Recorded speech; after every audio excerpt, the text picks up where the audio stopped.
Dang, let's go. You're all jacked up. Power Slap 15 just around the corner, coming up October 3rd. We are, in the final stretch now. Things are getting real. The matchups are taking place. We've got a ton. I can't emphasize that enough.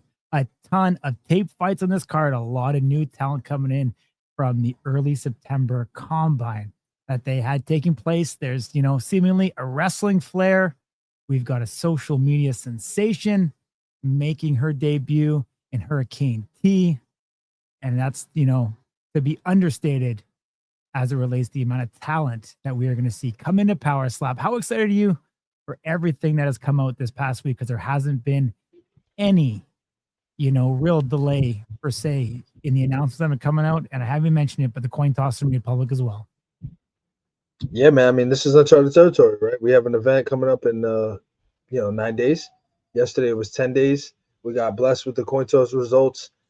I had to say it's probably a new record, right? As far as before an event, how soon the coin toss results are released. But one thing I want to highlight, we talked about this at length, and I think we've made a big deal out of it. So I just want to close the loop here. We said conservatively that there would be 66 opportunities for athletes to compete before the end of the year, right? So 66 people would have the opportunity at a minimum. 38 athletes are going to be able to showcase their talents and their skill sets come next Friday, October 3rd. There's 2 additional events, which means we are over halfway to what we said we thought might be at a minimum the floor for 66 athletes to be given that opportunity. 38 will be taken away from that number, which, if my math is correct, leaves 28, right? Because it's 5, 33, 5. So it should be 28. 28 athletes left just to reach that 66 number. You take 8 fights on both 16 and 17. That's 16 athletes on each, so that's 32, which means we already surpassed the goal. We know there's going to be pre-recordings in Abu Dhabi and in Saudi Arabia. We don't know how many. I don't imagine it'll be this many because what's the point of flying people across the world to pre-tape things? But I'm sure that there will be some. For people who are in that region of the world, it will make more sense. So at the lowest possible number, 66, we've blown past it. Mm-hmm. We're still only in October. We're going to end this month with Power Slap 17, the culmination October 31st, Halloween here in North America. I don't imagine they celebrate Halloween in Saudi Arabia, so it shouldn't be an issue. But November, December, the world is still wide open, right? There's still that Fountain Blue deal that has 1 fight that's not going to be fulfilled. As far as we know, like this year, we don't know. We don't have a date for that, whether that's November, December.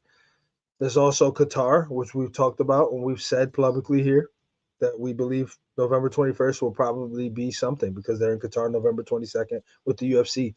So I say all of that to say there are so many opportunities. Keep your phones on. Make sure your weight's in line. Make sure your passports are taken care of. If you are somebody that was on season 2 of Road to the Title and hasn't gotten a call like a Miles Jackson, stay the course. If you're a guy who nobody ever thought they'd see you again, and you're now in the co-main event and Stevie Ray Ellis, stay the course. If you're a guy from season 1 who hasn't been seen in, if I'm not mistaken, over a year in Waylon Frost, stay the course. That's the end of my soliloquy.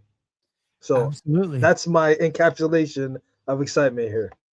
I mean, new faces in new places, old faces coming back. There's a really good mix coming into Power Slap number 15. And I think it's going to, shake out to be one memorable event. We're going to see who has it and who doesn't. Obviously, we are getting still a huge influx of pro wrestlers coming in. And I got to say, man, just from getting some of the pre-fight interviews, and I don't know if it's something that'll ever kind of get away, but the pro wrestlers definitely have a chip on their shoulder and people telling them that pro wrestling isn't real and they're not meant to come into Power Slap and they don't know what they're getting themselves into. I tell you, it is almost verbatim. Every single interview, these athletes feel as if they are carrying something on them that people are telling them that what they do is not a real sport. And I mean, to the man and to the woman, they claim and say that they have been, rocked in training, in competition, in matches, whether it be with, chairs or doing, death matches, or whether it's being kicked, elbowed, etc. in the face, and they feel that they are primed and ready to take the opportunity. And we're going to see that on full display. One Sin Bodhi, we know, who is the recruiter or slash consultant for Power Slap, has been heavily going after recruiting new talent into Power Slap, and we're going to see his children go out into the wild. Jordan Oasis, who I spoke to earlier today, was a kind of a mentee of Sin Bodhi for a number of years, who has come up into the ranks of the WWE development program, and then to his fall of being recently released from that program as well. And, seeing the evolution in his career, and a guy who's incredibly excited to get into Power Slap. And I mean, we'll go through match by match, kind of break down where these athletes are, what we know about them, what we can expect from them. And we have a lot to get through, so let's just jump right into it, Ding. I think there's a lot to unpack here. All right, kicking us off, John. He's got 3 different names, so I'll tell you all of them. John Yurnet. It's really John Yurnet Ruiz, but we got John Ruiz listed here. There's John Yurnet that you'll see, and there's also, of course, Mecha Wolf. Returns, unfortunately, I guess fortunately because he got paid, but June 27th, is on the right side of a DQ. Gets his show money, gets his win money, but now he's looking for redemption. Didn't get to District Strike that night. He draws Edris Wolf. Funny thing, or I guess interesting fact about Edris Wolf. Edris Wolf was Mirza Brahamovic's original opponent at Power Slap 13. Before Prince Abedra got the call, Edris Wolf was the guy. There was some issues with the weight. Couldn't end up coming to terms. We get him back, making his debut. Just 2 events later, Power Slap 15, October 3rd. This is wrestler versus wrestler. Edris Wolf did not participate in the training camp. He was slated to. He did not make it. So we've seen athletes be successful without the camps. We've seen athletes in the camp be successful. So who knows what we can expect. What I can tell you is John Ruiz has a chip on his shoulder. He wants to show what he went up there June 27th to show and wasn't able to show due to a DQ from his opponent. I will say that was a hell of a strike from Marco Martinez.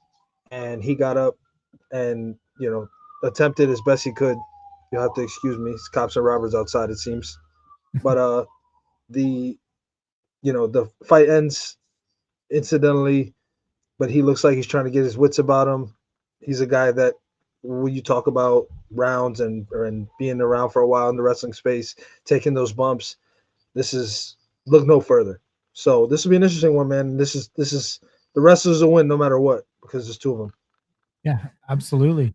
Wolf versus Wolf in this one, definitely going to be, judging by some of the comments, we see a lot of fire emojis going off on this particular match. And as you talked about, Mecha Wolf, John Ruiz, definitely having that chip on his shoulder and wanting to go up there to prove that the first outcome wasn't, how the future of his career is going to go. We know he came in obviously with, one of the better known wrestlers, I would say, a guy that's wrestled all over, the United States, and a guy that seemingly has a lot to prove.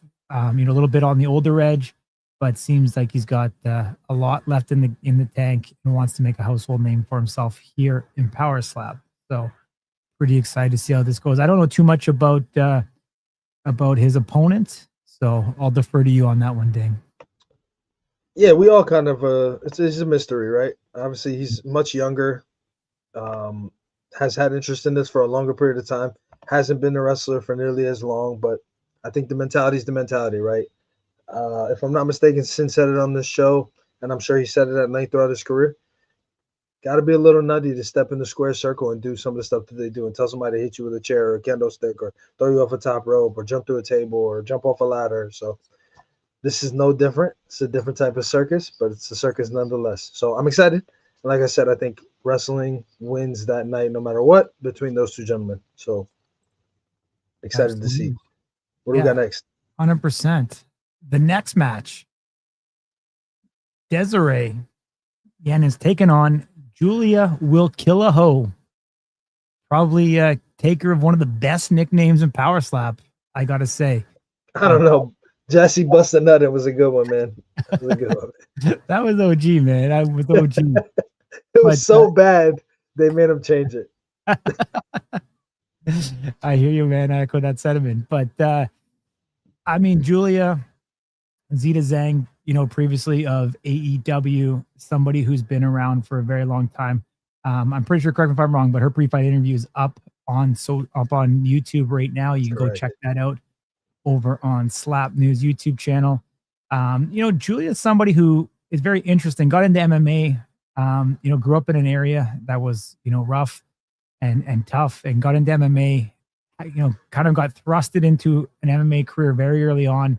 Had success in doing so. Kind of one thing led to the next. Got into pro wrestling, and now she's here in Power Slap at the age of 38 years old. I'm not sure if I'm supposed to say that or not. She'll probably give me shit later. But looking to kind of evolve a little bit in her career.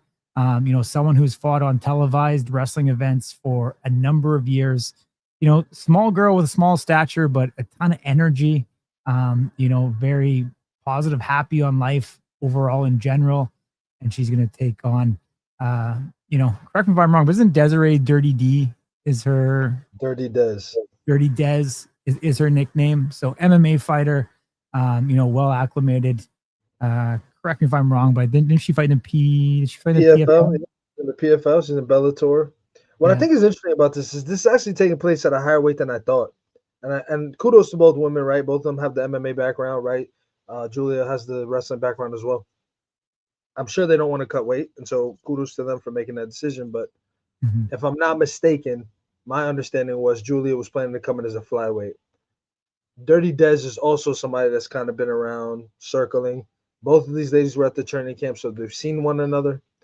It'll be interesting to see how this thing plays out. I love these matches because you don't know what it's going to look like at all. You don't know how the strike absorption is going to look like for defenders. You don't know how offense is going to look.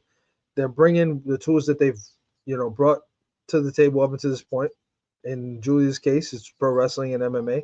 And I'll call her Dirty Dez. And her Dirty Dez's, arsenal and toolkit and her experience, it's going to be, MMA at the highest level and promotions that are right, next to the UFC.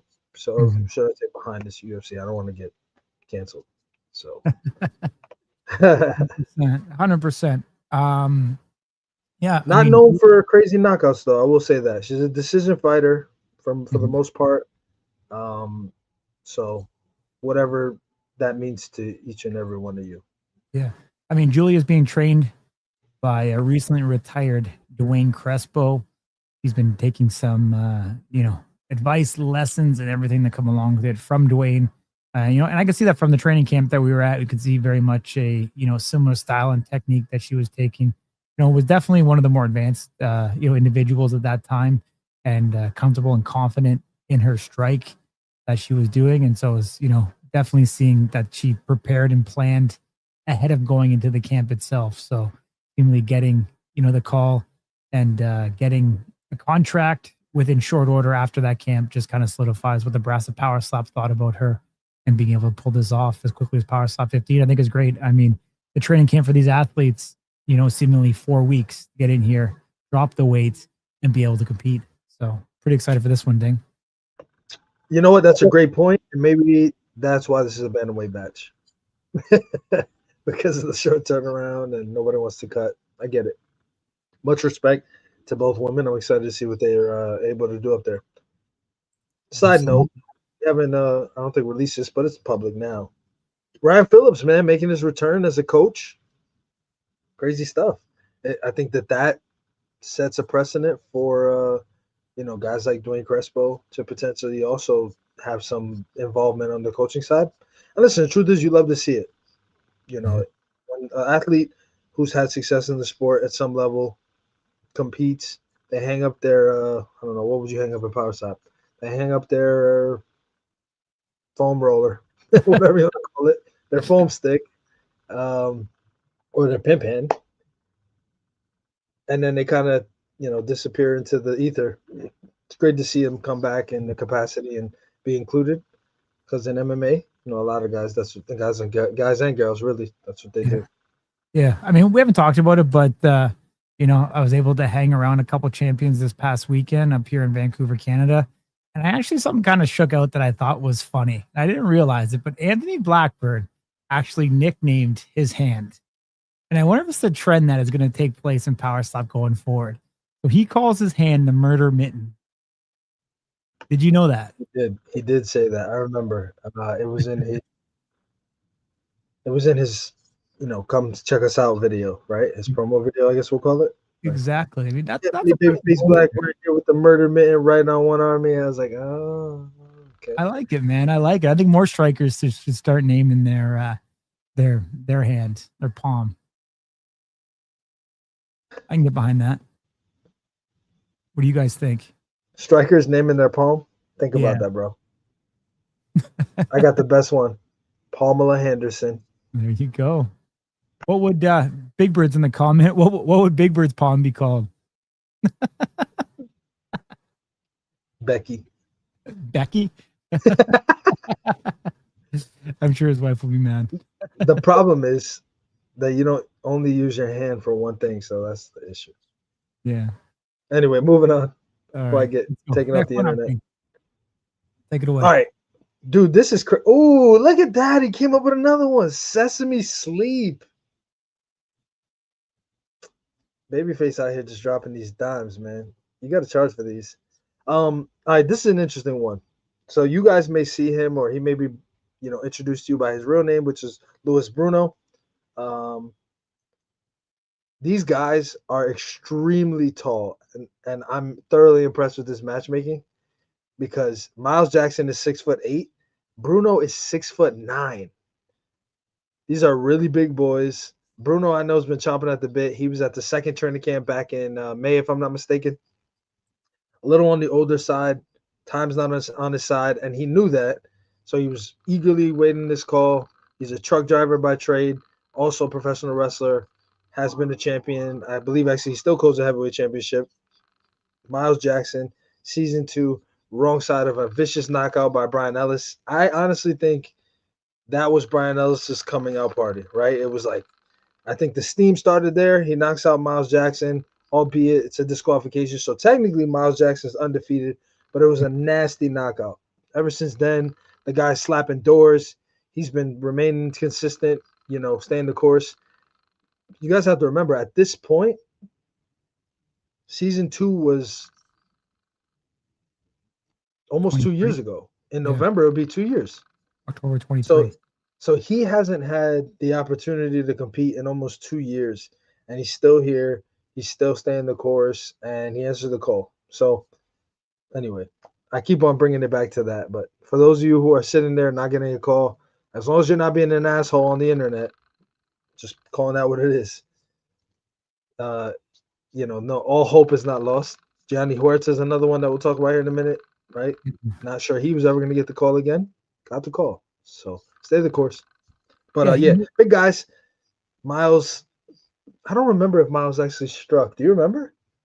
I can look. I don't remember if he actually got to hit him. I mean, it was round 1. I'm not sure who struck first in that match, so I'm not actually 100% sure, to be honest. What are we looking for? Brian Ellis versus Miles Jackson. But what I will say, though, man, Bruno has a lot of respect around the wrestling world. You can see even by some of the comments here, some fellow wrestlers and stuff that have kind of been, chiming in. But as you said, 2 big, huge men. I mean, both these guys could be basketball players. And, to think that these guys can be there in Power Slap, it's almost like the boxes need to be extended for these guys to be able to properly, extend their arms out. Even Bruno was putting out some videos that I looked at earlier today, and I was actually quite impressed about how well educated and knowledgeable he was in regards to the rules of Power Slap and everything that kind of goes along with it. So I think there's somebody there who's going to be, well studied, prepared, someone who's, fought, even though it was in wrestling, but prepared for competition and prepared for battle, going up against someone like Miles Jackson, as you alluded to, 2 years ago since we've seen him. A guy that, for all intents and purposes, kind of got forgotten about. Not really sure why he fell out of favor. I mean, as you said, he was victorious, in regards to disqualification against Brian Ellis. Brian Ellis obviously has gone on and, fought, a number of times since, probably 3 or 4 times since, while Miles Jackson continued to sit there on the sidelines. Could just be a case of circumstance where, sometimes fighters aren't, the most, personable or personalities don't really shine through and jive with kind of what they're looking at in the particular moment. And even in the interview, that I had with Miles Jackson. I kind of talked to him about like, this is a guy that was 400 pounds being a vegetarian. That's wild stuff, man. Like, you think about it, dude. That's craziness to get to that size. Obviously, he's come down now. He's been on a weight loss journey now. Kind of come in, obviously in that heavyweight division, going to come down to that to do the weight cap of 265. So big dude, ton of power. Massive mid on him, and I think he's got a lot to give. Here in Power Slap, and we're going to see if the same thing's going to happen as it did with Brian Ellis, or if he's going to be able to get back, on track and show that the Barassa Power Slap has made a mistake by sitting him for as long as they have. Yeah, thank you to those in the chat. I also checked and confirmed that Miles Jackson did not strike. So, in theory, a lot of learning to take place. I think we'll see. If recency, Bruno being able to kind of make this a part of his life over the last 4 months or so, akin to Miles making this a part of his life 2 years ago, he kind of had to move on, it felt like, and do other things. And so I believe he boxed, actually, if I remember correctly. He knocked somebody out in that period of time. And, we'll see if he lost some of that preparation or whatnot. But I am happy to see him get back. Because, again, for athletes who, Rican Rambo is one, he's in the chat, who's always supportive, and we appreciate it. If I could, hey, Frank, call Rican, get him up there. Wish it worked that way. It doesn't. But when you see guys that, were your peers in the house at some point in time, because you were also on season 2, and they get the call, even though maybe people didn't think they would, it gives you hope. So that's awesome. Happy for Miles. And definitely, I can tell you, Bruno was chomping at the bit because, like I said, Father Time's not exactly on his side. He knows his window's closing. And so I know he's happy to get this opportunity. Absolutely, man. All right, let's keep moving on. Next up, we've got Jordan Oasis taking on Jackson Slade. This match pinning 2 wrestlers against each other, 2 big guys in the heavyweight division going to be going at it. We know that Jordan Oasis, originally a Taekwondo guy, competed at a very high level in Taekwondo before going to wrestling. I kind of alluded to it off the top as part of the WWE ID program. One of the development programs there, was in that program for a number of years. And unfortunately, right before getting an opportunity in Power Slap, got released, kind of, coming in at this, 27 years old, a guy that's 6'2", should be around that 240-pound mark for this one, relatively kind of a tweener in the middle of that heavyweight division. A guy that's fighting with, in some ways, a heavy heart, kind of bittersweet, wants to continue to grow his name. He's dealing with some setbacks in his wrestling career. However, looking at the opportunity of Power Slap to help propel him forward, a guy that I think is as hungry as anybody right now, of any of the guys at the most recent camp, and someone that's going to look to take on Jackson Slade coming up here as well. Don't know as much about Jackson. I do know that he is a wrestler as well. He's a recruit of, one Sin Bodhi. Looking at him, he does have an MMA, background. He is 1-1, as an MMA guy. He's competed amateur, and his last fight, he competed as a professional wrestler as well in Louisiana. So just looking at it right there, he had a TKO victory, and then he lost by submission in that particular match. 6'2", so same height as Jordan Oasis, and seemingly a guy that'll come in closer to the top of that weight class. We should see him around 260, 265. What do you know, Dane? Yeah, I got to be honest, I don't know a whole lot about these guys, right? They were at the training camp. I know that Sin's high on both of them. They represent that, newer age or new era of heavyweight that we talked about, right? The Nate Bernards, the Aaron Turners, the Pono Paws, the Wes Menes, right? With that build where you can tell they take care of themselves, they're physically fit. As you can see in the way that they pose in these photos. A lot of these guys, particularly in the wrestling sphere, they come over here, they face all the, the criticism, the you can't do this, So I actually think it's kind of a pretty neat and smart move to put two wrestlers against each other, because then wrestling can't lose. So wrestling can't be wrong because somebody's got to win. So it's genius, man. Good on Sin. But hopefully, excuse me. Hopefully this is something that will get Jordan on the up and up. You hate to see a guy who's on the downward trend recently, just dealing with some adversity in his life. You hate to see him lose. At the same time, Jackson's got a story as well, and it's a tough night at the office for somebody, October 3rd, and we'll find out who it is. Yeah, for sure. And it's crazy the amount of these pro wrestlers actually, that are actually competing this weekend. They have wrestling matches around the world. I mean, Jordan, nice guy. I'm not sure if you can see it or not, but he ended up inviting us. If you're in Las Vegas, you can actually check out Jordan Oasis fighting in Las Vegas at Collision Course in Vegas. So if you want to see him in advance, you can go check him out. Invited the Slap News crew out. Unfortunately, won't be there in Vegas in time to check it out. But a lot of these athletes are still competing right up until they have to fly out. Guess you got to pay your bills one way or the other, Ding, don't you? Yeah, you know what? If you got to put on man, whatever you want to call it, a mankini, and go out there and wrestle, and so be it. I actually saw Bruno wrestle. He invited me out. Oh, really? Right when the camp ended, and I actually went and visited, and I saw some pro wrestlers who were also in the camp and showing love and support to him at that time as well. And it was interesting. They did it at a baseball field for, I don't think it was the Cods. I just think it was the local team.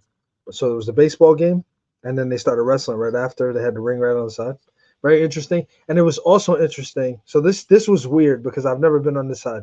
It was very weird watching Bruno being an asshole and somebody that people hated. And then he gets out of the ring and he and I are just chit-chatting like normal. Mm-hmm. But, 5 minutes ago, he was in the ring getting booed and kids were saying they hated him, and, he's healing up. That was very interesting. That was the first time that I've ever seen it that blatantly, because I was involved in both sides of it, right, as a spectator and then also just kind of talking to him as a regular person. So that was interesting. Yeah. See, I actually didn't even realize, but Jordan Oasis was actually up here in Vancouver, Canada, at the same time that Ro Montagna and his brother were up here. Zoe Dubois was also up here, that August long weekend to kind of start the year. So yeah, they really support each other, man. Like if you look, for those of you who were in the crowd for the prelims at 13, there was at least 2 rows of wrestlers. Some of them I recognized from the training camp, right? Like Sanders was there. Mm-hmm. And they were loud, man. If you listen to the broadcast, all the noise was that row of wrestlers, or the 2 rows of wrestlers. Then there was obviously the Peter row, which was just right front and center. So, wrestlers come out in droves, man. They travel, they support each other. It's a different camaraderie. Mm-hmm. Absolutely. Man, oh man, this is a good one. 2 MMA fighters that are circling that Las Vegas market. Jeslen's kind of been a little inconsistent, I'll say, in the last couple of years. I think she's kind of lost a little bit of interest in competing that way. But Taylar is right in there, training at Syndicate MMA. This was actually scheduled for June 27th, Power Stop 13. Medical clearance was the impetus for why it got scrapped. Fast forward, medical clearances are good, and both ladies will collide. This adds to the women's welterweight division. So 170 pounds for women. We wondered what would happen, right? We had Lauren Wise, Morgan Fryer. That match took place, came and went. Haven't heard much since because there hasn't been any talent. That changes October 3rd when these ladies finally go at it. And they're Las Vegas locals, So can't be a loser that night. Absolutely. I mean, Jeslen Mishelle, training out of Extreme Couture, kind of a bit of an interesting backstory. She ended up actually, as you talked about, Taylar Minton's one of the employees at Syndicate, training out of Syndicate as well. But Jeslen, in the past week or so, actually went over to Syndicate for a day to do some training. And the 2 of them ended up crossing paths at Syndicate, as you talked about, both of them being local. And from all accounts, from what I've heard, it was, relatively fun and, friendly, supportive crossing of paths and meeting. And these two athletes definitely want to look to put on a show, and are claiming that one of them will be leaving on the canvas. So we'll see how this match goes. I mean, two big women. Excited to see if that power translates. I mean, that's been one of the things, obviously, the women division, not seeing as many knockouts with some of these lighter weight classes of 115, 125. I mean, 135, we haven't really seen too many knockouts per se in power slap. And so this match at 170, how it's going to kind of unfold here. And I think win, lose, or draw. Jeslen, I mean, has fought MMA, holds an amateur record of 5-0, pro record of 3-2.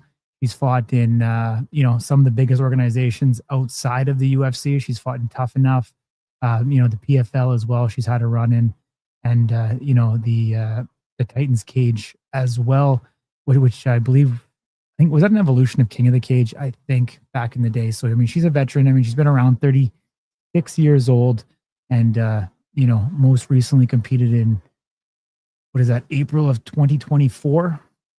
So she's been off for a little bit of time now, and seemingly making power slap her next, opportunity to keep those competitive juices going. So yeah, combat sports for women is small, man. I think who was it? I think maybe it might have been Dirty Dez. So I'll start here. Jeslen Mishelle, at the very beginning of Jackie Cataline's career, beat Jackie Cataline in MMA in PFL, right?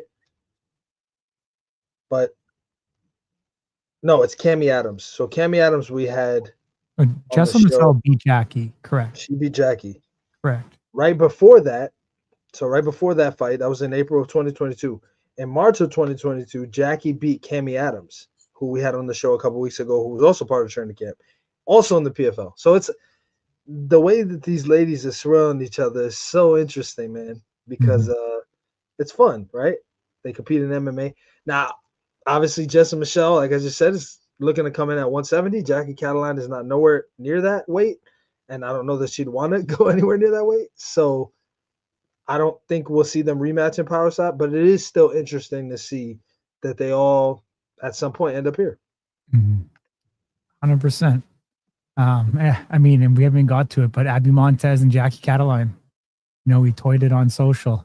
That's been something that's been swirling there in the MMA world. Obviously, things for whatever particular reason haven't panned out on multiple occasions now, and seemingly we're going to get it now in power slap. So pretty excited for that match.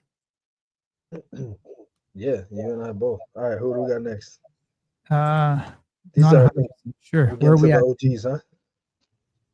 We are at some newcomers, man. We got a lot of matches here. It was like 19 matches to kind of get through. So we've got a lot to talk about.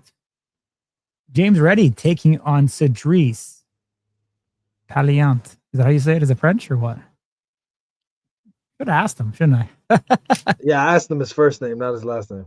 Exactly. You didn't let me out on that one. But James Reddy, a guy coming over from rugby, guy that's played in quote unquote the NFL of rugby. He's played in some of the biggest markets internationally, played in France, took him all over the world with rugby. The guy is, claimed that he's been concussed more times than he has, fingers and toes. A guy that's been around for a very long time, came to America, played a little bit of arena football league as well as a lineman, and a guy now residing in Sacramento. Not exactly sure what he does for a day job per se, but he is coming into power slap now, looking to make a name for himself. Big guy, has that, that British or kind of, Aussie accent to him. A guy that's kind of fallen, a liking to Danny Van Heerden. And, they seem to be pretty close. And I think Danny's been helping him get ready for this particular match. Cedric is a guy, if you watch the last episode of Smack Talk, one Hector Lombard, the legend that he is, was holding pads and believes that Cedric could be a future champion in power slap at super heavyweights. Former Rutgers lineman, a guy that has a ton of athleticism, size and muscle, more soft spoken, but I think when you definitely get talking with him a little bit, he has that ability and the capacity to open up. A guy not too far removed from playing, football. I think these pin two, high level, high caliber athletes in the super heavyweight division against each other. And I can't really think in the super heavyweight if we've ever had two guys, with this type of accolade and athletic background squaring off against each other. Yeah, a couple things. Why does Danny Van Heerden befriend his division mates? Like pick anybody, not the people that you can compete against, man. But listen, Danny's an easy guy to love, so I get it. But James Reddy, a fun fact about him, he was originally supposed to take on McKinney. That was when his debut was supposed to be. He was supposed to fight McKinney Manu back at Power Slap 10 in December. Medical clearance issues, again, which seems to always be the problem with matches that don't happen. So McKinney ended up not competing, and I believe he competed at 12. That was when he took on Stephen Rousey, and then he took on, obviously, Dwayne Crespo at 14. So if you think about it, depending on what happens October 3rd between these two guys, if you think about it, McKinney Manu's, meteoric rise over the last 9 months would potentially be different had he fought James Reddy in December. So a little bit of an interesting thing. Or James Reddy goes out there, gets flatlined, looks at the lights, and then McKinney Manu would have seemingly got an opportunity sooner. Who knows? But yeah, interesting stuff. So he's been swelling around for a bit. So Dries kind of came out of nowhere. He was at the camp, obviously. He's on the younger side. Like you said, soft-spoken, a little unassuming, from New Rock City here in the Northeast. He seems to have a good head on his shoulders. Like you said, just professionally, the accolades in competitive and contact sports particularly will make this one a very interesting one. You can see Danny has a comment here. In rugby, we don't wear head guards. I think you got this one. So I guess that's something that James Reddy has said. They don't wear headgear in rugby. I'm sure in Shadris's defense, he's probably got hit once or twice without gear on in general. So I'm sure he'd have something to say about that. What do you say? In the streets of NYC can be rough or what? You weren't going there? No. Okay. It's buffalo hunting season in the U.S., bro. Relax. Yeah, I know. What'd you think of that comment? Did you like that? I mean, what are you gonna say? Like, I'm gonna go up there and Nate Bernard's gonna whoop my ass? I would expect you to say something. What I didn't post is when you put him on the spot and had DeBell give him feedback in his face live on stage. That was one of your heelest moments, bro. That's got to make the highlight reel. This man stood right next to him, or sat right next to him, said, "Don't flinch, fix your technique, get stronger." And Aaron Turner was like, he had to make a decision. I'm in Canada. Do I slap the shit out of this guy, or do I just let him say what he wants to say? And he chose the latter. And respect to him, because this match might not be happening if he decides something different. But kudos to Corey for setting it all up. Yeah, for sure, man. I know it's funny. You know what? Aaron Turner, great sport guy, that came up obviously to support, wanted to support the scene, everything that was going on, and for the longest time, Dave Nabel was giving him his the punches and telling him not to flinch and all that stuff. So kind of funny, kind of the running joke of the weekend. But good sport guy. Always, he was getting ready for Nate Bernard, who we'll talk about a little bit later on, and we'll see what one Aaron Turner can do in the evolution. Coming off his victory of Romontagna and in Nolo. So we'll see how that goes. We'll get into a little bit later. Two guys that we've seen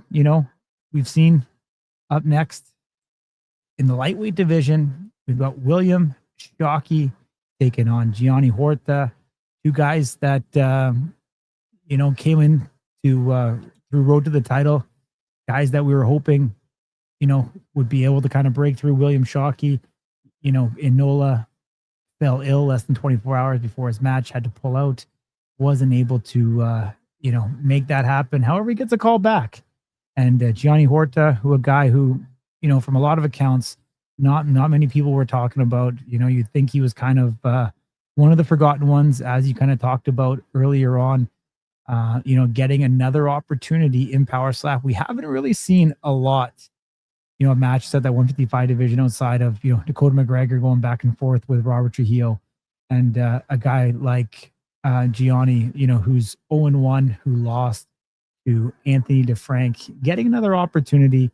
And I think this is one of these kind of matches that are probably a crossroads for both these athletes. I think you could see the loser, go home, and I think the winner, will continue to live another day here in Power Slap.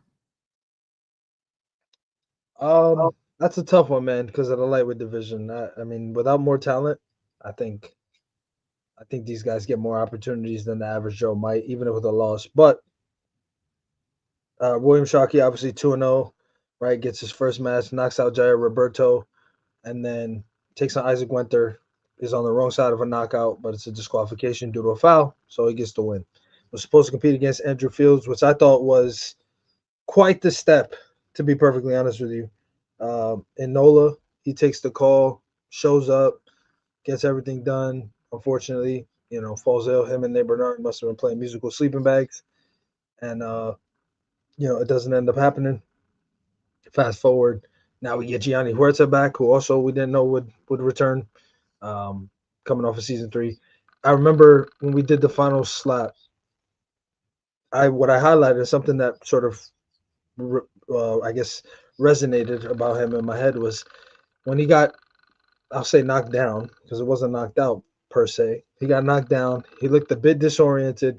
He tried to get up, but it was like his extremities weren't working properly. So his upper body was moving, but his lower body wasn't really doing what he wanted it to do.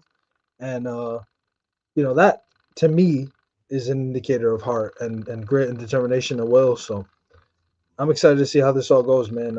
Obviously William Shockey is born with a condition that makes his whole right side of his body much smaller than his left side. Excuse me. And sort of the nexus is that he has no pec on the right side of his chest. There's no pectoral muscle, for those of you who don't know what a pec is. But he's got knockouts with the other hand. So who's to say that that those conditions or those cards being dealt made a difference for him, because he still was able to get things done. And then it's interesting that Isaac's commenting Shockey, Shockey, yeah. Oh, okay. Shockey, Shockia. Interesting. I like it. So I guess Isaac Winters picking his former foe to win this one. Yeah, there we go, man. Absolutely. Getting a couple more matches here. Like we said, lightweight division, and kind of shake out. They have to do something with it. I mean, you can't just drop a title and then, not backfill it with, more talent and have it kind of unfold. Seemingly, obviously, Anthony DeFrank took on California Kid. Help me out. Help me out. Can I help you out? I don't know if I should help you, man. Help me out, my man. The dead man. Well, I can't think of his name now. Riley Montoya. Riley Montoya, who, is he the dead man now? What's going on with that cat? We haven't heard anything from him. That's his nickname, the dead man. What we know is, what we've been told is, he was offered a match against Robert Trujillo in NOLA before it was Dakota again. He declined for whatever reason. He was also offered Dakota in a rematch instead of Robert Trujillo, and he also declined that at the same event. Vince Tracy thought you were talking about Raiden. No, sir. Riley Montoya, brother. Riley Montoya, yeah. So seemingly not knowing what is next for him. But I don't know. Don't you agree? This 155 has kind of been uneventful, to say the least. 100%. And I saw Joshua Bovera post a story or something with a girl not too long ago. So hopefully that's a good sign. He's not a ghost on social media anymore. I can't say that I've talked to him, but I think that's the only, at this moment, until Andrew Fields competes at 55 or one of these guys has a really standout performance, I think that's the only direction we can go, man. Mm-hmm. Oh, man, Johnny Magna versus Ricky South. What a match.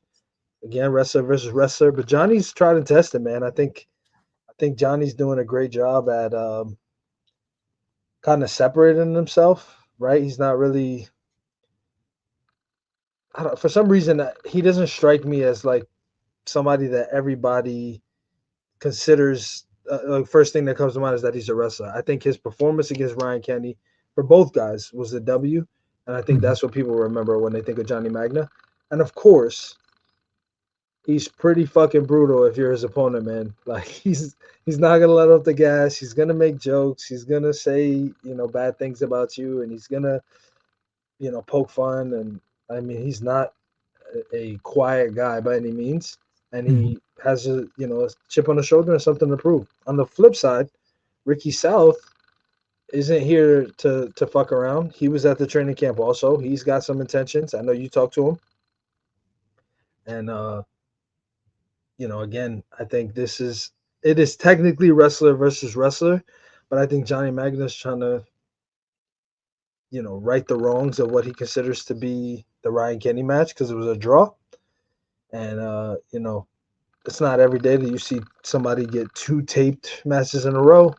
And I think that Johnny's probably not too happy about that. And so he'll make him wear it. But Ricky's not going to go down without a fight, man. What do you know about him? For sure. Yeah. I mean, Ricky South, from Vancouver, Canada, residing in Vancouver, Canada, an Aussie originally, a guy that pro wrestles, for a living, a guy that, formerly competed in rugby as well. And, somebody that I don't think Johnny Magna is going to be able to get under his skin, to be honest with you, because I think, Ricky South is living the life. He's very happy. He's very, comfortable in his own skin. And I don't think anything that Johnny Magna could say is really going to get to him. I don't think he's going to have the same intensity that Ryan Kenny did to try to match what Johnny Magna was delivering. But, it's going to be an interesting match. I mean, that's all I'm going to say. Can Johnny Magna kind of break through after that, or the draw that he had with Ryan Kenny. And I mean, Ricky South, both two new guys, wrestler versus wrestler, kind of as we talked about, in this match taking place in the heavyweight division. Ricky's going to come in undersized. He's seemingly going to be around that 225, 230 mark. So he'll probably given up closer to, 30 pounds to one Johnny Magna. And we'll see, what happens. Last time we've seen big discrepancies in weight like that, it hasn't usually gone well for the guy with the lesser weight. Looking at, opponent Paul James Sequin type thing. But we'll see how this goes. Exciting times ahead, man. Wrestling will win. I'll say that. Absolutely, they will. Next up, we have.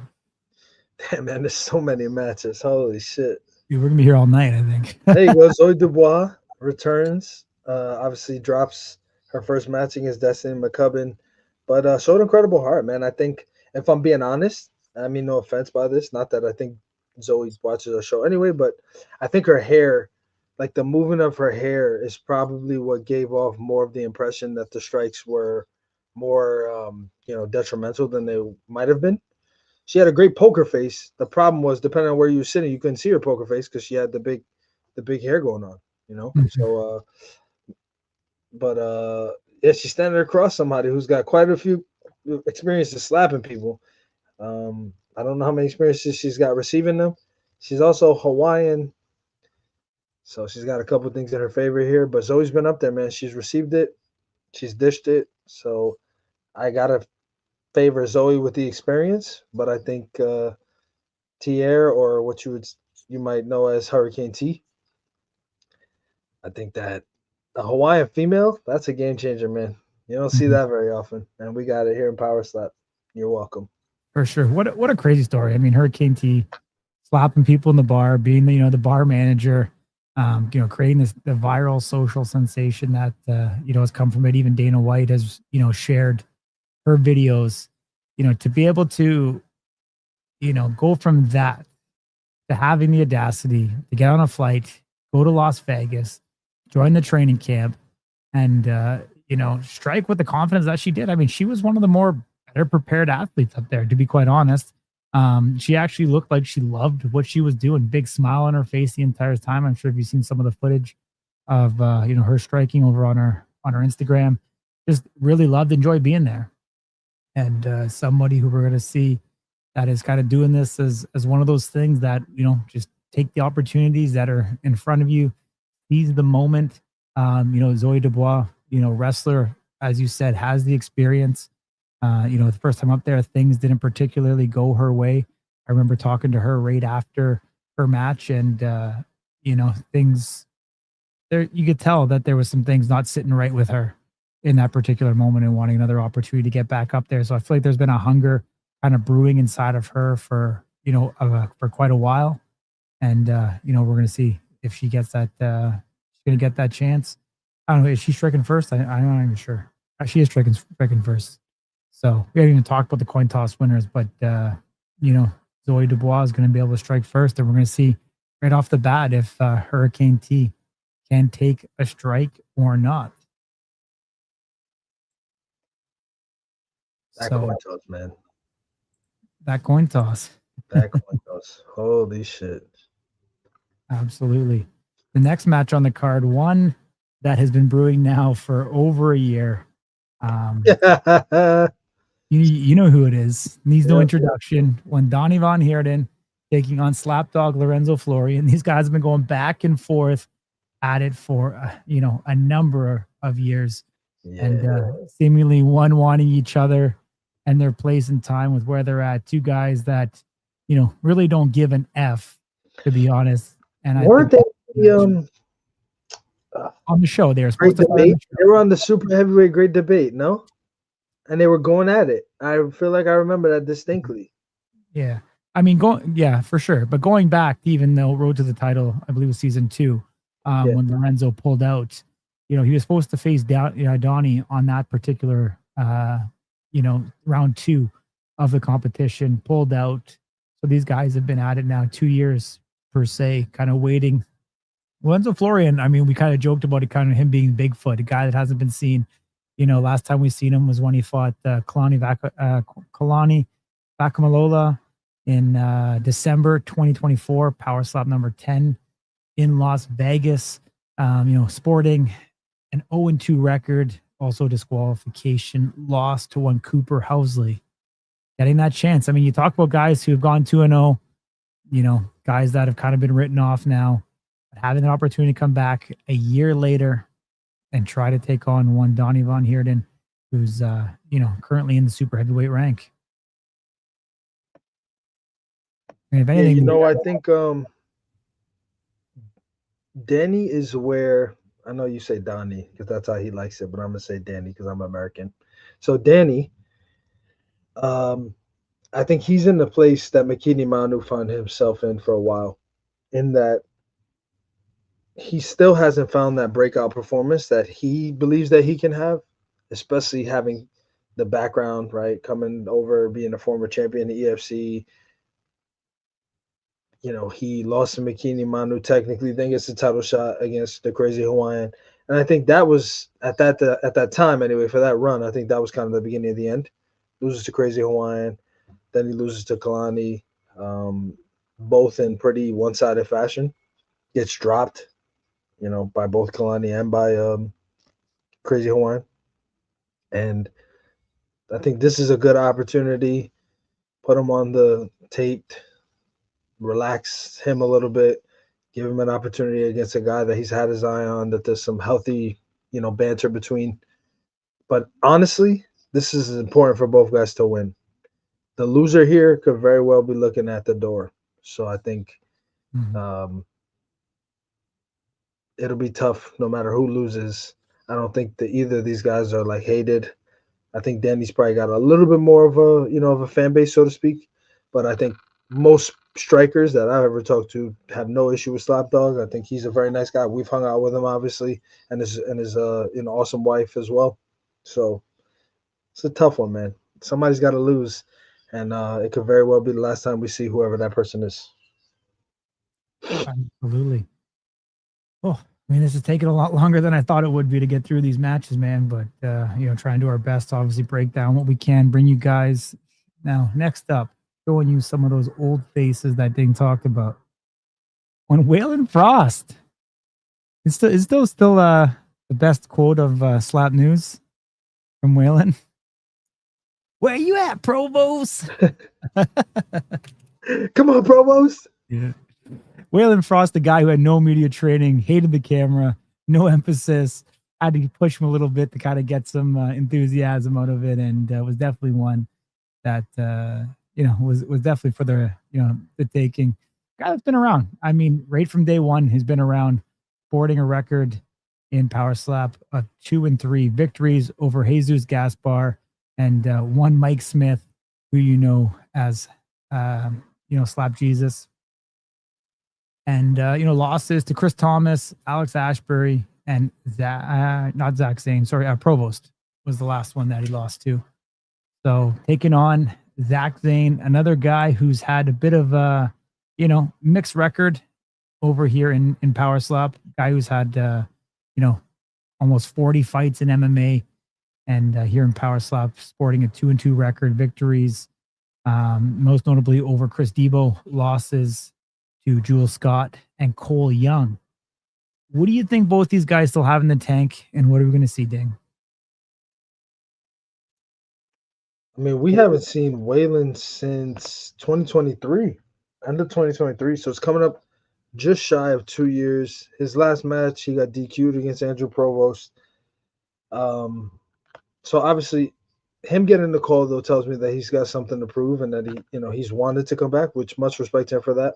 Jules Scott is one of those. Zach Zane, is one of those guys that hasn't exactly found his footing. And I said Jules Scott because Jules Scott was his last opponent, but he got DQ'd his first match against Federico Beneditelli on season 2 of the show. He won a disqualification. Then he gets to win over Chris Debo, but it's a split decision. And then he loses to Cole Young by unanimous decision, and then he loses to Jules Scott by disqualification. He's had issues with fouls. I mean, I'm just going to call it what it is. And I think if he has not been able to correct those in the last year and a half, since he last competed at Power Slap 8 in June of 2024, International Fight Week that year, if he can't fix that stuff, I think he's probably, again, loser sees the door here, to be honest with you. Mm-hmm. Welterweight doesn't really need that fluff. And I think, honestly, the bottom of that welterweight division in the rankings is a pretty inactive group of folks. So I wouldn't be surprised if we are trying to clean some stuff up here. Yeah, I mean, I think the loser's probably on their way out. Probably don't see them in this particular match. So I think that's fairly safe to say. Getting into the main card, let's kind of talk about some of the matches that we haven't spoken about up until this point. But I think this match that's starting off the night is one of the most exciting ones that we're going to get the entire night. One Stunt Marshall coming in, obviously, viral sensation, the one strike KO of one Dante Smiley back at Power Slap number 13. We were supposed to see him Power Slap 14, wasn't able to make that happen due to work obligations. However, he's coming back and getting a substantial increase in quality of opponent from one AJ Static Hints, a guy who's been around, the first ever light heavyweight champion, dropping down to the middleweight division. Guy that's fought, some of the top, heaviest hands other than Damien DeBell in Power Slap, Russell Rivera, Vern Cathy, Wolverine, Austin Turpin. He's even fought, Azel Rodriguez as well. A guy that's, you can't seem to count him out in every single match. The guy goes in as an underdog, but he's been able to continually, show up and show out. He is the loser of his last 2 matches, and he's got a no contest on his record. But a guy that's coming back, and I think he's got a lot to prove. A guy that fights with, his heart on his sleeve, and Stunt Marshall's going to have to, really do up his game. We know that Stunt Marshall won the coin toss, so we may see Stunt Marshall not get hit again, but I don't think that's likely. Listen, I got to call a spade, as I do. AJ's been talking shit about the wrestlers since they got here. AJ cannot lose this match. He can't. He said too much. He said too much about the wrestlers in particular. He's got a wrestler across from him. He cannot lose this match. He's put that pressure on himself. It's well documented. It's right there in front of you. Only thing I'm drawing is a chalk outline for Stunt Marshall. For those of you who don't know, right, dead people, they get chalk outlines drawn when their bodies moved in the crime scene and all this stuff. So he's making some pretty bold predictions. And you can go through our social media and see what he's had to say about the wrestlers joining Power Slap. Scott Marshall, obviously, last time he came out in his pre-fight, he said something to the effect of "Have fun counting the lights." Dante Smiley absolutely was likely counting the lights. So, um, I mean, this is a no lose for Static. He's got to win, and but we also haven't seen Scott Marshall take a shot. So. Yeah, keep going, Ding. Hollywood Haley J versus Ellie Dempster. This has got to have title implications in the flyweight division, man. Incredible matchmaking. Ellie getting the win over Mikey Michelle Brown at Power Slap 13 by disqualification nonetheless, but she's been up there. She's done the rounds. She's struck. She's been struck. So she's tried and tested. Across from her, same exact situation, right? Just on the tape pre-recordings. Hollywood Haley J has one of the most profound personalities I've ever seen in this sport.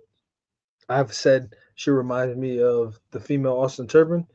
Maybe she's not quite that obnoxious when I think about it. She's a little more, kind and tasteful, I guess I'll say. Austin Turbin will just say whatever about whoever. He doesn't care. But she's a little more deliberate and intentional about her trash talk. But for sure, she's dropped her opponent in Jamie Henshaw. So it'll be interesting to see how this goes, man. And I think the winner here, definitely looking at a championship opportunity in the very near future. Yeah, I mean, I could definitely echo that same sentiment. Obviously, Paige Van Zandt nearing return here, probably foreseeable in the next couple of months. And yeah, the winner of this, I think, is obviously just going to bring the start around that, kind of kickstart both these, these women's career. They can become victorious. And I think a match with Paige Van Zandt definitely is in the queue for the winner of this match. But we'll keep on going on. We've got Brendan Rhodes, the Ripper, taking on one Trenton Bordeaux. Trenton Bordeaux, the younger brother of Brandon Bordeaux, going to be fighting in the middleweight division here. I hate to say it, I always hate comparing him to his brother, but it looked very reminiscent of his brother in terms of the training camp. These guys do everything together. They work every day with their mobile slaughterhouse together. They train together. They look the same. He is the younger brother. And, we've talked about it before. We're going to see where this goes. Brandon the Ripper Rhodes has faced Brandon Bordeaux in the past. I believe Power Slap number 8. So where he was disqualified. Obviously, Brandon Bordeaux has had an up and down career, ran into some, fouling issues in the middle part of his career. However, came back and had a very decisive victory over Emmanuel Muniz in Nolo and kind of getting his career back on the right trajectory. So anything else, Ding? Yeah, I mean, I just think Brandon Rhodes is kind of in a tough spot. Like I think he's got everything to lose and Trent's got everything to win. I'll just say that. Yeah, are you surprised that Rhodes took this fight? Oh yeah, slightly. I think so. Oh, you still there, Ding? Yeah, can you hear me? Yeah, yes. I definitely think I was surprised, but hey, he's a gamer, man. Absolutely, he is. The next match, we've got Juicy Fantu taking on. He is taking on Zach Lansing. Break it down, Ding. Big boys, man. Both of them getting their second opportunity, right? Obviously, Power Slap 13. We saw Juicy make his debut. We also saw Zach make his debut, but he was fighting Ro Montana, who was, I think, 100 pounds lighter than he was. And, obviously it was a disqualification. Or, I'm sorry, not a disqualification, but no, it was. It was a disqualification. Zach Lansing got disqualified. But I thought he looked great, man, all things considered. Especially he talked a lot about, dexterity. Oh, wow, that's loud. He talked a lot about dexterity, and, I think he showed it up there. Yeah. Yeah, I mean, Zach Lansing, a guy massive. We haven't seen him, wobbled, whatsoever. Incredibly large human being. We've seen Juicy, before up there also. And I think just two big guys looking to make a name for himself. I think this is one of those matches that I'm glad we're going to be able to see in person. And two big personalities and two guys that are definitely going to climb the rank should they become victorious. Juicy is one of those guys. You know, is he a poly for sure, or is he's Tongan? Yeah, he's Tongan actually. Juicy's okay. So Juicy's Tongan, which is poly. Poly is like the umbrella, right? And then you got Samoan, Tongan, Hawaiian, and Maori. So Juicy is one of those 4 different Polynesian descents. Gotcha. Yeah, big guy. Wrestler. Try to test it, man. He's competing against Uncle Micah, who competed against Crazy Hawaiian. Like, I think those matches look very different, right? Obviously, Zach looked like he was taking that. He looked like he was fighting somebody who was 100 pounds lighter. I'll just call it what it is. No disrespect to Ro Montana, of course, but there was a 100-pound weight discrepancy, and it looked like it. If it wasn't for Zach's, technical errors, he would have coasted through a victory there. I'm sure he expected to knock Ro Montana out, but the dude's built a fucking metal, man. Mm-hmm. On the flip side, Juicy, he had some trouble up there against Uncle Micah, right? Couldn't really do a ton of Micah. There was one time where, Micah made Juicy take a few steps back. Ultimately, Juicy walks away with the W. Zach walks away with the L. Somebody's either going to right or wrong here, or somebody's going to take a backward step. I'll be interested to see what happens. Absolutely. Jackie Cataline versus Abby Montez. We talked about it. They were supposed to fight in MMA earlier this year. In August, that didn't take place. Abby had some visa issues. Fast forward, this is one of the things that Jackie Cataline was calling out in NOLA that she wanted to happen. It'll be taking place in Power Slap.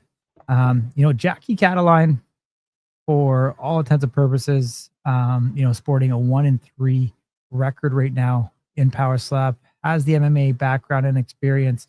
Someone who is very, very active, who continues to fight, almost on a monthly basis, if not every 6 to 8 weeks kind of thing. Stays incredibly active.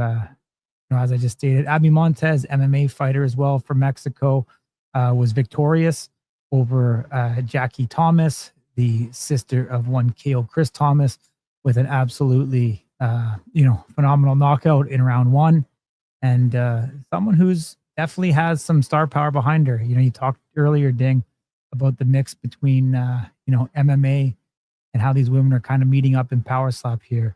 And I think if Abby can get a victory over a name like Jackie Cataline, I think it really helps propel her. This match is at 135? 45? Okay. So I think it definitely helps her, kind of go up those ranks. And anytime you're 2-0, I mean, you've proven it that it wasn't a fluke once and that you're deserving of another shot. Yeah, I know Jackie doesn't want to lose here. Obviously, this is kind of old guard versus new guard in Power Slap. Jackie was prepared, she announced that, she'd been moving down to 135. This match made too much sense. Abby didn't want to go down to 135, at that time. So they meet at 145, October 3rd. You don't want to see Jackie lose, man. She's had a tough run here in Power Slap, kind of up and down. A loss here, I think, puts her negative, if I'm not mistaken. I mean, she's 1-3 right now. Oh, so she's already negative. So this would just be worse. Yeah, I don't want to see Jackie to lose, but that's a tough one. Not really up to me, right? Absolutely. Aaron Turner, Nate Bernard is the next matchup that we're going to break down. Bodyguard versus bodyguard. This was supposed to take place in NOLA. Obviously Nate Bernard falling ill in the wee hours. Aaron Turner stepped in to face Ro Montana, coming up from the taped onto the live event. Big step up in competition for Ro Montana, fighting on back-to-back cards. Definitely good sport in doing so. Aaron Turner was victorious. Nate Bernard sitting on the back burner. I mean, I feel like we talked about this one, in great detail going into NOLA. Pretty much the same storyline kind of unfolding. Not a lot has really changed. I mean, Aaron Turner went up there and, had a battle in a war. We found out that Ro Montana has a chin. He was able to, be victorious on the judge's decision in that one. And, we even got to see Aaron Turner do a little dance and try to mimic what Ro Montana was doing. But I think with Nate Turner, in this particular match, or sorry, taking on Nate Bernard, that this one's going to be a little bit more for the marbles. We know that Nate Bernard holding on to a top spot in the heavyweight division is somebody that can't be overlooked or taken lightly. Doesn't have the best record in power slap, but a guy that is dangerous with any given moment. Just ask Stevie Payne. Yeah, I think Nate. I think the sentiment from Nate for the last period of time has been he can't lose. He can't lose because the segment match I think still messes with him, and he wants to right that wrong for sure. Absolutely. Austin Turpin and Stevie Ray Ellis. I know we talked about it in great length last week. Anything else you can add to it? Stevie Ray's got everything to gain, and he strikes first.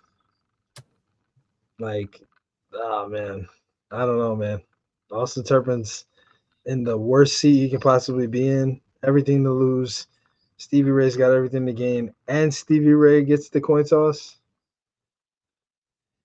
I don't know, man. If I was him, I'd be one pump chumping my right hand for the next week. With the one pump chump, I'm not sure. Oh, come on, man. Seriously. I think look it up on Google. Look it up on Google. Urban Dictionary will tell you. God damn it. Urban Dictionary. All right, man. Yeah, no, it'd be great, man. We're gonna see Austin Turpin hurt, or hit. We'll see if he gets hurt or not. We got two big lunatics going after each other. I think that's it. Wow. Who will see Austin Turpin hurt, huh? That's your prediction? I mean, we'll see, man. Dude, Stevie Ray, realistically, all right, so when he was at middleweight on the show, he had said that was too big, right? Him and Raiden both, that he'd rather compete at welterweight. Now he's competing at light heavyweight against a guy who's had trouble making light heavyweight. Like, dude, if he can pull this shit off, he deserves it, man. He deserves it. Could you imagine the world that happens, man? Dude, that'd be rough, man, for Austin Turpin. And like I said, that's what I mean. Pressure of the world is on his shoulders. And Stevie Ray's just fucking stepping in, getting paid to show up. He's either going to go down or he's not. Absolutely. Main event. Oh, good luck, dude. We posted the main event a long time. Did you find it? Oh, there you go. I did. The photo that Brandon hates. After this last minute kind of fillers, Iona's got the coin toss. What do you think? Which Brandon doesn't care about. He says he's still going to get him. He's saying that? He said that for sure. We've seen them both hurt each other. I don't know that the coin toss matters. I think what needs to happen, I think the mistake they both made, which is ironic, is they tried to recover too quickly. And if they both can stay the course, recover more strategically after taking a shot from the other, I actually think we could see a 4 or 5 round fight, man. Honestly. Because neither of them are flatlining each other. At least they haven't. Yeah. I mean, Isaiah does have some flatline KOs, so I can't say that he's not capable of it.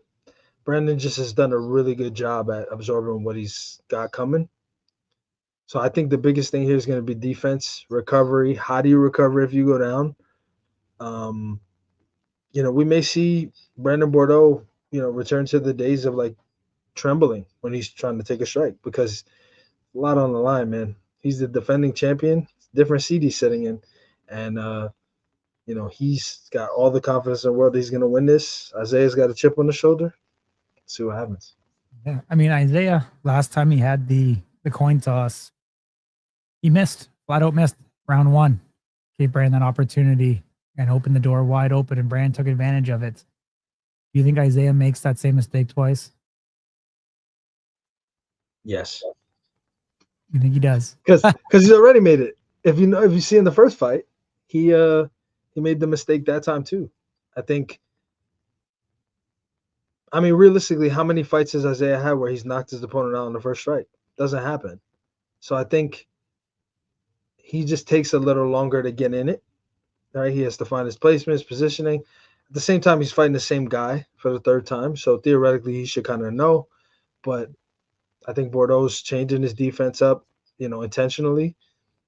And I think, it happened in the first two fights. Chances are he's going to make a mistake on the first strike again, just being honest. And if he puts too much pressure on himself to not make a mistake, he may not miss, but he may foul instead. So I think it's a slippery slope. And I think, like I said, if he can defensively recover the way that he did in the first match, he can get himself to another round and give himself another dog in the fight. If he does what he did in the second fight, where he tries to get up too soon, he's hugging on the referee, they're going to call the fight, and he's going to lose. Yeah. And but on the flip side, the same is true for Brandon Bordeaux, because he did the exact same thing, Power Sub 10 in December. So it'll be interesting, man. Yeah. The one thing that I will say, though, is that, Mark Smith, who most likely be refereeing this match, is incredibly smart and incredibly knowledgeable. And it blows my mind every time I hear him talking about Power Slap and hearing him say specifically about certain fighters and their tendencies on the defensive side of what they do. There's been some talk about Bordeaux leaning inwards, when the strike is coming, in some ways, so that he, when you miss, you hit him deep, can potentially, kind of instigate a foul. We've also heard about him leaning backwards. But the refs catch on relatively quickly. And I think it's going to be very interesting to see Mark Smith, one of the best in the business for sure. Kind of catches on to what a lot of these athletes like to do in terms of chin tucking, and they lean in, lean out, move forward, move back, etc. And I think the game continues to evolve, and we'll see, because it's really going to come down to, just split inches, who, can have the better upper hand on that night. And, we'll get this trilogy done and seemingly move on with the middleweight division afterwards, because there seems to be one Darren Godfrey sitting there in the wings. But I think that was a great recap. We recapped the match, the card, all 19 or so fights. Appreciate you joining, Ding. Glad we were able to make it happen. Next week, we haven't even talked about it, but we'll have to figure out what's going on with next week. On Monday, we'll have our entire event week coverage schedule out. But I can tell you this, Thursday morning, we will be streaming live the weigh-ins and face-offs. We will have the tailgate party, as you know from Slap News, from Stadium Swim taking place. And, of course, you will have event coverage come fight night, October 3rd, like no other. Appreciate you joining me, Ding. Look forward to running it back next week. I'm sure we'll have a Wednesday show, but we'll keep everybody abreast as it goes along. Take care, my man, and we'll talk to you soon.